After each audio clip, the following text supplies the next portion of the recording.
मेरे YouTube channel आशा नीति में आपका एक बार फिर से स्वागत है। दोस्तों, आज मैं एक बहुत ही अहम टॉपिक लेके आई हूँ।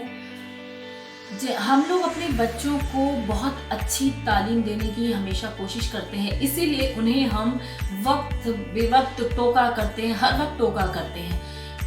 जानते हैं कि हमारा टोकना उन्हें पसंद नहीं आ रहा, वो नाराज भी होते हैं, लेकिन हम उन्हें उनकी भलाई के लिए टोकते रहते हैं कि जिससे कहीं भी उनका राह से भटक रहे हों या कहीं वो गलत चीज़ कर रहे हों तो शायद वो ट्रैक पे आ जाए, या उन्हें ट्रैक पे लाने के लिए हर वक्त हम लोग उनको सुपरवाइज करते हैं या उनको सही मार्गदर्शन करते रहते हैं।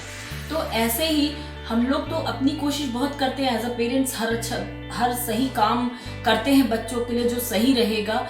बेशक उनको बुरा लगे, अच्छा लगे या ना लगे, लेकिन हम लोग अपना काम करते रहते हैं। तो हम लोग जब अपनी पूरी कोशिश करते हैं, उसके बाद भी जब बच्चों के नंबर नहीं आते हैं तो बहुत निराशा सी होती है, और हम लोग उन्हें हर वक्त ऐसी बातें बताते रहते हैं कि ये करो वो करो। कहीं ना कहीं दूसरों से कंपेयर भी कर लेते हैं कि उसके देखो कितने अच्छे मार्क्स आए, उसके आए, वो ऐसे करता है, ये ऐसे करता है। तो हम लोग ये सोच के कि हमें बहुत ज़्यादा पता है और हम लोग एक्सपीरियंस्ड हैं, हम लोग बड़े हैं उम्र में, उनको हम ये सब चीज़ें बता सकते हैं जिससे कि वो आगे उन्हीं चीज़ों को फॉलो करना शुरू कर दें और कहीं ना कहीं जो गैप्स हैं सारे वो फिल हो जाएं। तो जो गैप्स को फिल करने के लिए हम उनको टाइम टू टाइम गाइड करते रहते हैं, ये सोच के कि शायद हमारा तजुर्बा ज़्यादा है, हम बड़े ज़्यादा हैं। तो यही सब सोचते हुए मैंने एक बच्चे से, एक छोटे मेहमान से बात करी और उनको बताना शुरू ही किया था कि आपके उस बच्चा बहुत ही इंटेलिजेंट है, बहुत एक्टिव है, बहुत शार्प माइंड है, और वो बच्चा अगर अपने ऊपर आ जाए तो बहुत कुछ कर सकता है। गो ग्रीन पे लगा हुआ है, उसको प्लांटेशन में बहुत इंटरेस्ट है, उसको एग्रीकल्चर में बहुत नॉलेज और इंटरेस्ट है, अपने लेवल के हिसाब से ज़्यादा है, एक्टिव भी बहुत है। सब कुछ होने के बाद भी जब मैंने ऑब्जर्व किया कि ये फुल मार्क्स ला सकता है, उसके अंदर पोटेंशियल है, फिर भी उसके फुल मार्क्स क्यों नहीं आ रहे जबकि वो ला सकता है, तो मैंने सोचा चलो इनको कुछ थोड़ा सा, ऐसे ही बैठे थे हम बातचीत में, कि इनको कुछ सलाह दी जाए, गाइड की जाए, जैसे पेरेंट्स शुरू कर देते हैं। इससे पहले मैं शुरू करती, मैंने उस बच्चे से क्वेश्चन पूछा कि आपको क्या लगता है, तो उस बच्चे ने जो जवाब दिया तो मुझे लगा ये बात आप लोगों से शेयर करनी चाहिए, क्योंकि मेरे पास फिर कुछ बोलने के लिए था ही नहीं। तो उस बच्चे ने ही सब कुछ वो बता दिया जो मैं कहने जा रही थी। तो चलिए देखते हैं बच्चा फुल मार्क्स क्यों नहीं ला पाया, वो क्या सोचता है इसका कारण, और उसने मुझे क्या बताया, और आगे से वो क्या करेगा, उसकी क्या प्लानिंग है, वो क्या करना चाहता है।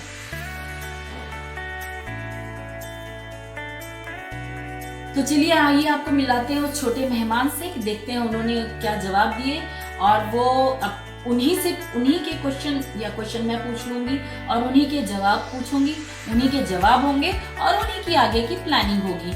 मुझे कुछ कहने की जरूरत ही नहीं पड़ी। तो मैंने सोचा क्यों ना ये बच्चे के जवाब बच्चे के मुंह से ही आप लोगों से शेयर करूं, कि हमें लगता है कि हम ही समझदार हैं। नहीं, आजकल के बच्चे भी खूब समझदार हैं, उनको पता है गैप्स कहाँ है, क्या करना है। तो बच्चों को भी अगर बच्चों की भाषा समझाई जाएगी तो शायद उनके लिए थोड़ा फायदामंद होगा। तो वीडियो पसंद आए तो शेयर करिएगा जरूर और लाइक करिएगा। अगर आप मेरे चैनल पे नए हैं तो सब्सक्राइब करना बिल्कुल मत भूलना। मुझे भी मोटिवेशन चाहिए कि मैं और टॉपिक्स इसी तरह लाती रहूं आप लोगों के सामने। और मुझे एक लाइक से किसी का कुछ भी नहीं होता, लेकिन हम लोग बहुत मोटिवेट हो जाते हैं। तो वीडियो को शेयर करिएगा, एग्जाम टाइम है, शायद कुछ लोगों का भला हो जाए। तो चलिए मिलवाते हैं अपने छोटे मेहमान से और उनसे पूछते हैं उन्हीं की परेशानी उनकी जुबान।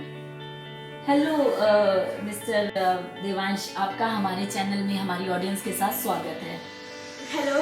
हाँ, तो आप ये बताइए कि जैसे मैंने सुना है आप बहुत मतलब होशियार हैं, इंटेलिजेंट हैं, एक्टिव हैं, शार्प माइंड हैं, उसके बावजूद जैसा मैंने देखा आपके कभी फुल मार्क्स नहीं आते हैं, कभी अभी आपके पूरे आते हैं, अच्छे आते हैं, लेकिन जैसे कहते हैं ना कि अगर बच्चे में किसी कोई कमी नहीं है तो मेरे हिसाब से उसको 100 आउट ऑफ 100 आने चाहिए। तो ऐसा आपके साथ क्यों नहीं होता है? आप फुल मार्क्स क्यों नहीं स्कूल में क्यों नहीं रिकॉर्ड करते हैं अगर आप इतने शार्प माइंड हैं? मैंने सुना है आपके पंडित जी अभी आप लोगों के आपके बारे में कहते हैं कि बच्चा बहुत शार्प माइंड है, ये वो है। तो आपके अभी तक आपने स्कूल में पूरा टॉप क्यों नहीं किया, 100 आउट ऑफ 100 क्यों नहीं आते? तो मैंने जब आपसे पूछना शुरू किए तो आपने अपने ही पॉइंट्स अपने आप बताएं, तो क्या आप हमारी ऑडियंस को बताएंगे उसका रीजन क्या है? हाँ जरूर बताऊंगा। तो ऐसी मतलब कितनी चीजें हैं लगभग कितनी होंगी जो आपको डिस्टर्ब करती हैं, जिसकी जो रीजन आप समझते हैं? कुछ बताएंगे, मेन बताएंगे। चलिए मेन शुरू करिए, आपको क्या है? मेरे हिसाब से तो बहुत रीजंस होते हैं, पर जो मेन रीजंस होते हैं वो खाली आर्ट होते हैं। आर्ट या आर्ट नॉट के बीच पहला मेन होता है डिस्ट्रैक्शन बोले तो मतलब कि कौन सी चीजें आपको डिस्ट्रैक्ट करती हैं जो आप फुल मार्क्स नहीं ला पाते? जैसे देखिए, मैं अगर कभी पढ़ने बैठता हूँ तब हमारी सोसाइटी के बच्चे पूरे दिन खेलते हैं, तो जब वो साइड से सेटिंग करते निकलते हैं तो मेरा दिमाग उन्हीं पर डिस्ट्रैक्ट हो जाता है। तो फिर वो कभी कभी मुझे घर में बुलाने आते, दिमाग खेलने आएगा। फिर जब मैं मना करता हूँ तब मेरा माइंड पार्क में लगा रहता है कि मैंने क्यों मना किया, मैं खेलने चला जाता, मेरे क्या किया, मुझे चिप्स खाने चाहिए। तो आपके मना करने से आपको पेरेंट्स का भी तो डर होगा कि मैं जाने नहीं देंगे, तो दिमाग आपका मतलब वही मतलब कहीं ना कहीं ये रहता होगा कि पेरेंट्स मना करेंगे, इसलिए नहीं तो आप चले जाते। हाँ, ये बात भी सही, डर है पेरेंट्स का। अच्छा, तो इसीलिए नहीं जाते, नहीं तो चले जाते। हाँ, तब तो चला जाता है। अच्छा, एक पहला आपका मेन पॉइंट हो गया डिस्ट्रैक्शन। अब दूसरा पॉइंट आपका क्या है? दूसरा पॉइंट है मेरा लैक ऑफ कंसंट्रेशन पर। ये तो बहुत मेन पॉइंट आपने कहा। देखिए, आपको इसने जो दूसरा पहला पॉइंट लिया distraction, that is very major plays major role. और दूसरा आया लैक ऑफ कंसंट्रेशन नहीं होगा तो बच्चे का पढ़ाई में मन नहीं लगेगा, और पढ़ाई में जो अगर वो बुक रखे भी हुए हैं तो फिर वो बुक रखने का भी फ़ायदा नहीं, क्योंकि कंसंट्रेशन नहीं तो दिमाग कहीं और होगा, तो जो चीज़ें वो पढ़ रहा है या समझाई जा रही है, पढ़ाई जा रही है, उस पर ध्यान नहीं जाएगा। आप क्या समझते हैं लैक ऑफ कंसंट्रेशन का आपका रीज़न क्या है? लैक ऑफ कंसंट्रेशन डिस्ट्रैक्शन के भाई बहन होते हैं, दोनों भाई बहन होते हैं। जी। तो लैक ऑफ कंसंट्रेशन में बस थोड़ा सा ही अंतर होता है। जैसे डिस्ट्रैक्शन में हम डिस्ट्रैक्ट हो गए, हम मेन टॉपिक से हट गए, ठीक है। तो अगर हम लैक ऑफ कंसंट्रेशन होगा हमारा, तो हमारा पढ़ाई में ध्यान ही नहीं लगेगा, पूरा ध्यान थोड़ा होगा पढ़ाई में और हमें पूरे कॉन्सेप्ट। उससे क्या होता है, दिमाग में चीज बैठती नहीं है। हाँ, नहीं बैठती। अच्छा, नेक्स्ट पॉइंट क्या आपका है? मेरा नेक्स्ट पॉइंट है डिस्टर्ब लिसनिंग स्किल्स। मतलब कि जब हम पढ़ाई करते हैं कल क्लासरूम में पता चला किसी ने पेंसिल गिरा दी अपनी, फिर हमारा दिमाग उसमें चला जाता है, फिर मैम जो बोल रही वो हमें समझ नहीं देता। तो या कोई कुछ समझा रहा होता है तो बीच में ही अपनी नॉलेज को सोच के आप उसको सुनना छोड़ देते हो और अपने जो एक जाल बुनने लगते हैं कि हाँ ये ऐसा होगा, ये ऐसा होगा कि मैम गलत कह रही है, तो मेरी वाली डेफिनेशन थी। और अगर मैम नहीं गलत कह रही होंगी, मैम कहाँ गलत कहती है? हाँ, मैम नहीं गलत कहती, पर हमारा माइंडसेट हो जाता है कि हमने जो डेफिनेशन लर्न की वो हमें से मतलब ये है कि इनका कहने का मतलब ये है कि लिसनिंग स्किल्स में मतलब लिसनिंग स्किल्स को मतलब सुनने को छोड़ के अपने कुछ जवाब तैयार करने लग जाते हैं। हाँ, और मेरा अगला पॉइंट जो है वो पूरे सारे स्कूल्स में सबसे ज्यादा कॉमन है, वो है कुछ बच्चे क्वेश्चंस को प्रॉपर्ली नहीं पढ़ते। अच्छा, प्रॉपर्ली मतलब हाँ, आपका अगर देखा जाए तो मतलब मैथ्स की बात आती है तो हाँ। आप बच्चे जनरली क्या है आधा क्वेश्चन पढ़ के आधा जवाब दे देते हैं, जबकि वहाँ पर एंड में कुछ और लिखा होता है, दो चीजें जैसे देनी हुई है, किसी का पेरीमीटर एरिया वगैरह देना है, तो बच्चे जनरली आधा पढ़ते हैं। ऐसा है क्या कहना चाहते हैं? हाँ, जैसे एक साइंस में क्वेश्चन आया प्लांट्स के कितने टाइप होते हैं, तो आता है right the type of the plants and justify it. लोग पूरा क्वेश्चन नहीं पढ़ते, जस्टिफाई, बस दो टाइप के प्लांट्स। जैसे एक क्वेश्चन आ गया कि प्लांट्स के दो टाइप बताने हमें और उन्हें जस्टिफाई भी करना है, तो प्लांट्स की कुछ बच्चे क्या है, जैसे मैंने भी बहुत बार एक्सपीरियंस किया, मैं खाली जस्टिफाई को हटा देता हूँ और खाली दो टाइप ऑफ प्लांट लिख देता हूँ, उसमें मेरे मार्क्स कट जाते हैं। तो यही होता है नॉट रीडिंग द क्वेश्चन, कि जब वो बच्चे क्वेश्चन रीड कर रहे होते हैं तो वो एंड तक नहीं पहुंचते हैं और आंसर तैयार करके लिखना शुरू कर देते हैं। तो मेरा कहना सजेशन यहाँ बच्चों के लिए जो एग्जाम देने जा रहे हैं ये है कि आप क्वेश्चन को एटलीस्ट 2 बार पढ़ें। हाँ, 2 बार पढ़े और उसका आंसर क्वेश्चन जैसे किसी ये जो मैंने क्वेश्चन बोला उसका 5 मार्क्स होंगे तो 5 पॉइंट्स से 10 पॉइंट्स लिखिए उसके ऊपर, मार्क्स के अकॉर्डिंग आंसर लिखिए आप। हाँ, कई लोग होते हैं 5 मार्क्स के क्वेश्चन में कम लाइंस लिखी, 1 मार्क का क्वेश्चन हुआ ज्यादा लिखी, तो कम से कम आप जो मार्क्स के अकॉर्डिंग अपना आंसर को तैयार करिए। फिर हम कहेंगे कि क्वेश्चन को पूरा पढ़िए कि आखिर क्वेश्चन पूछने वाला पूछ क्या क्या चीजें रहा है। अब मेरा अगला पॉइंट है कि ओवर कॉन्फिडेंस सबसे कॉमन। कॉन्फिडेंस अच्छी बात है लेकिन ओवर कॉन्फिडेंस अच्छी बात नहीं है, उसमें बहुत कुछ इंसान लूज कर देता है ना। हाँ, ओवर कॉन्फिडेंस होता है, घमंड कह सकते हैं उसे, है ना। घमंड नहीं कह सकते लेकिन ओवर कॉन्फिडेंस मतलब कि आपको कई बार ओवर कॉन्फिडेंस में आप कॉन्फिडेंट होंगे, थोड़ा सा आपको ये रहेगा कि हाँ ये चीज मुझे आती है लेकिन और सीखने की जरूरत है। ओवर कॉन्फिडेंट होना मुझे मतलब सब पता है, मुझे सब आता है, तो वो बंदा कभी सीखने की कुछ सोचता ही नहीं कि मुझे तो सब कुछ आता है। तो over confidence I think it kills. Yes it kills, yes, very important point. Next आपका क्या प्रॉब्लम? मेरा लैक ऑफ सेटिंग हैबिट्स। ये तो बहुत कॉमन, बॉयज में जनरली तो बहुत कॉमन प्रॉब्लम है कि उनको बैठने की आदत नहीं होती है। तो उनको एक ये सबसे बड़ी बात है कि आप कितना भी पढ़ाई करें ना करें लेकिन जो स्टार्टिंग है आपको बैठने की आदत डालनी होगी पहले। जब आप 2 घंटे 3 घंटे टिक के बैठना शुरू कर देंगे तो अपने आप ही धीरे धीरे पढ़ाई की आदत पड़ती जाएगी। क्यों? बिल्कुल सही कहा। तो आपको क्या चीजें हैं जो टिक के बैठने नहीं देती? मेरी चीजें हैं, देखो बहुत सारे बच्चे अलग अलग टाइप के होते हैं। किसी को गेमिंग पसंद है, गेम खेलना पसंद है, किसी को बाहर खेलना पसंद है। तो मेरी चॉइस तो बाहर खेलना है। तो मेरा पूरा टाइम तो मैं क्या करता जब बैठता पढ़ने तो मेरा ध्यान बाहर में लग जाता है। जैसे अब मैंने आपको लैक ऑफ कंसंट्रेशन डिस्ट्रैक्शन हो बताया था तो मैं उठ के चला जाता हूँ। मैंने सुना है आपके घर के बाहर प्लांट्स लगे हैं, आप ज्यादातर टाइम वहाँ बिताना पसंद करते हैं। हाँ बहुत, मुझे इतना। तो मैंने ये भी सुना है कि आप जैसे ही बैठेंगे आपको प्लांट्स की याद आ जाती है। हाँ, सामने भी प्लांट्स रखे हैं। मैंने ये भी सुना है कि जैसे पढ़ने बैठते हैं तो इनको हर बार 100% 200% इनको भूख भी लगेगी, प्यास लगेगी, प्लांट्स की याद आएगी, फिर उसमें वॉशरूम भी 2-3 बार जाएंगे।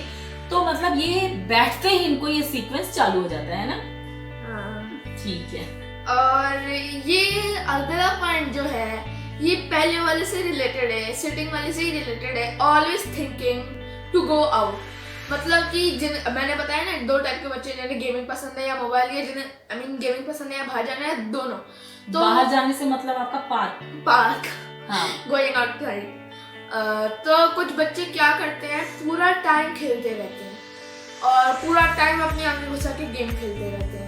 तो मैं गेम वाला तो नहीं हूँ, पर मैं बाहर जाने की बहुत सोचती हूँ। पार्क में खेलने का इनका ज्यादा मन लगा रहता है। तो वैसे इनका एक टाइम बना रखा है इनके पेरेंट्स ने, तो ये उसी टाइम पे जाते हैं लेकिन जा नहीं पाते हैं, लेकिन मन वहीं लगा रहता है। तो मन वहीं लगा रहता है सारे टाइम, लेकिन धीरे धीरे वो मन भी जब पता चल जाएगा कि मैं किसी भी कीमत पे नहीं जा पाऊंगा तो वो मन भी धीरे धीरे हट जाएगा। तो बहुत ही मिस्टर देवांश ने बहुत प्यारे और बहुत ही खूबसूरत, बहुत इंपॉर्टेंट पॉइंट्स बताए हैं। अगर हम इसको जो है इन अ नटशेल बोलें तो distraction, lack of concentration, listening skills, not reading questions properly और इस आधा अधूरा जवाब दे देना, overconfidence, lack of continuous sitting और थिंकिंग टू गो आउट और गो टू पार्क, और जो मतलब इसी तरह के बाहर की बारे में सोचना। और मैं एक और पॉइंट ऐड करना चाहूँगा कि मेक गुड फ्रेंड्स। मतलब गुड फ्रेंड्स अपनी गुड कंपनी फ्रेंड्स, हाँ अपनी कंपनी। जैसे Selected. इन्होंने आशा नीति जी ने अपने एक चैनल पे एक वीडियो अपलोड की थी, संगति का असर, आप उसे वैसे जरूर देखिएगा। और अगला पॉइंट मैं बोलना चाहूँगा कि मेक गुड फ्रेंड्स, अच्छे दोस्त बनाओ। मतलब कि आपने अपने चैनल पे एक वीडियो अपलोड की थी कि संगति का असर, आप उनके चैनल पे देखिएगा वीडियो और लाइक भी करिएगा। संगति के असर में मतलब जैसी आपकी संगत रहेगी आपकी रंगत भी वैसी होगी। जैसे आप फ्रेंड्स बनाएंगे, जैसा आपका सर्कल होगा, वैसे ही आपके भी विचार बनेंगे, क्योंकि कंपनी ही आपकी डिसाइड करती है आपका फ्यूचर। मतलब काफ़ी हद तक आप जो है आपके इर्द गिर्द आपने कैसे लोग रखे हुए हैं। अगर आप पॉजिटिव लोग रखेंगे तो आप पॉजिटिविटी से भरेंगे, अपने चारों ओर नेगेटिव लोग रखेंगे तो वो आपको नेगेटिविटी चारों तरफ फैला देंगे।